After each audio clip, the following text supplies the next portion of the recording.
ஓம் சாய்ராம். எனது அருமை பிள்ளையே, என்னை ஆதரிக்க ஒருவருமே இல்லை என்று சொல்லி புலம்பி அழுவதை என்னால் தாங்க முடியவில்லை அம்மா.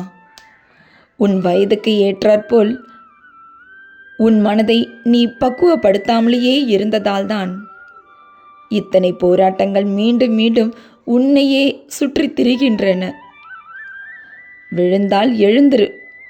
அப்போதுதான் நீ கீழே விழ காத்திருந்தவன் யார், உன்னை தூக்கிவிட கை கொடுப்பவன் யார் என்று உனக்கு தெரிய வரும்.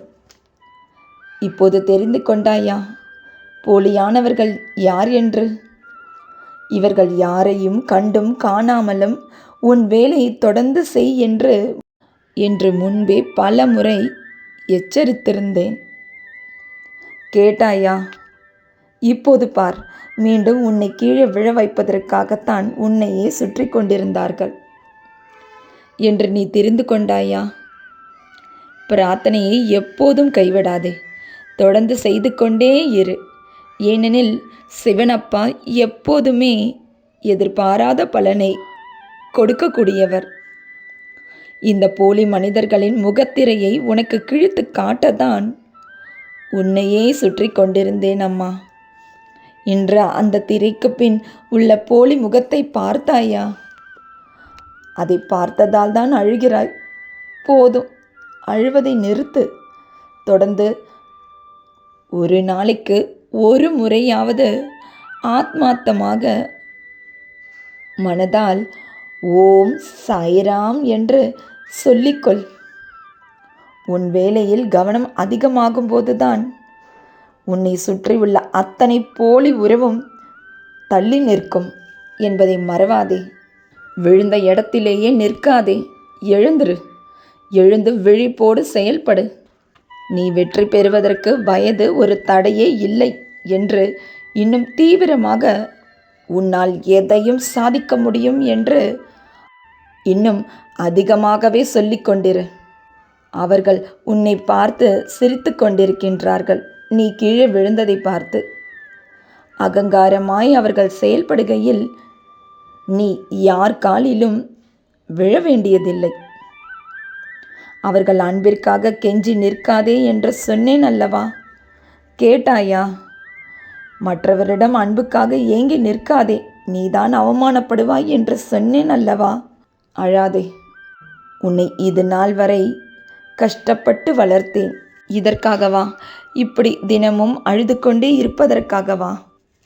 இல்லை, நீயும் மற்றவர்களைப் போல் சந்தோஷமாக வாழ வேண்டிய நல்ல சாய்ப்பில்லை என்பதற்காகத்தான் உன்னையே சுற்றி கொண்டிருக்கின்றேன்.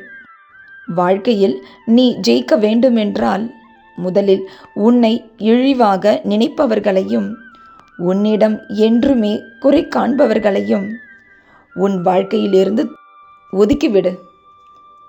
உன் உண்மையான அன்பை புரிந்து கொள்ளாதவர்களுக்காக எதற்காக கெஞ்சி கேட்கிறாய்? உன் அன்பிற்கு அவர்கள் தகுதியானவர்கள் இல்லை என்பதால் தான் அவர்களை இது நாள் வரை உன்னிடம் இருந்து பிரித்து வைத்தேன். இப்பொழுது புரிந்ததா?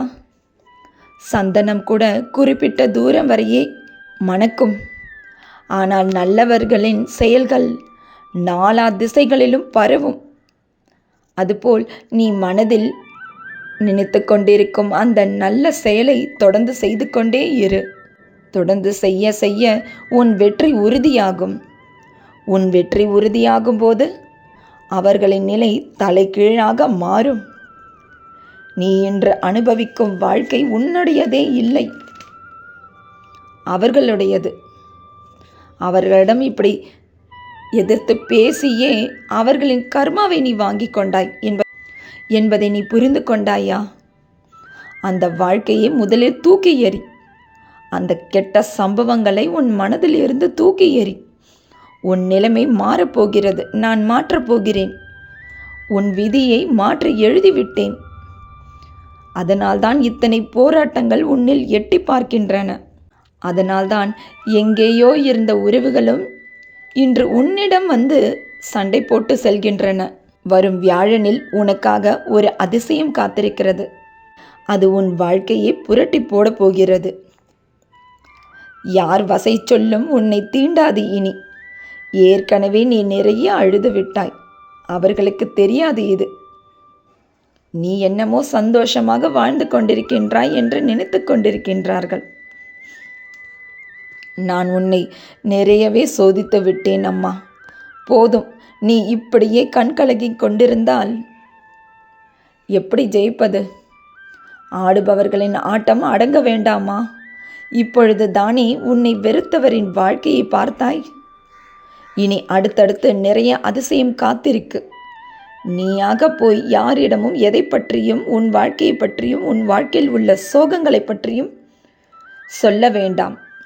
சொன்னால் நீதான் அவமானப்படுவாய் என்பதை புரிந்து செயல்படு. செவ்வாயும் கந்தருக்கு உகந்த சஷ்டியும் இணைந்த இந்த நன்னாளில் கந்த சுவாமியின் வேலை தொட்டாயா? நீ தற்போது வாழும் வாழ்க்கை உனக்கானதல்ல. ராஜயோக வாழ்க்கைக்கு நீ தயாராகு. விடியும் பொழுதில் நான் உன்னோடு இருப்பேன். இன்றும் என்றும் என்றென்றும் உன் சாயப்பா உன்னருகில். வாழ்க வையகம், வாழ்க வளமுடன். ஜெய் சாய்ராம்.